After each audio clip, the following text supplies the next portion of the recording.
மேட்டூர் அணையிலிருந்து திறக்கப்படுகிற நீர் காவிரி நதியின் வழியாக கடலிலே போய் கலக்கின்றது. அப்படி அந்த நதி நீர் மாசுபடாமல் இருப்பதற்காக பாரத பிரதமர் அவர்களை நான் சந்தித்து இந்த கோரிக்கை வைத்தேன்.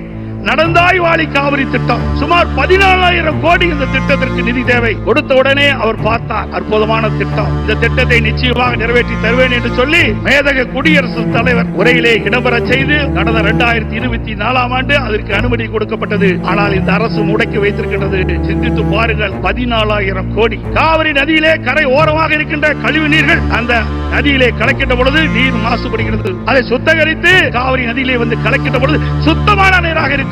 தமிழ்நாட்டை பொறுத்த வரைக்கும் காவிரி நதி தான் ஜீவநதி. அந்த நதியை நம்பித்தான் 20 மாவட்ட மக்கள் குடிநீர் ஆதாரமாக விலகி கொண்டிருக்கிறது.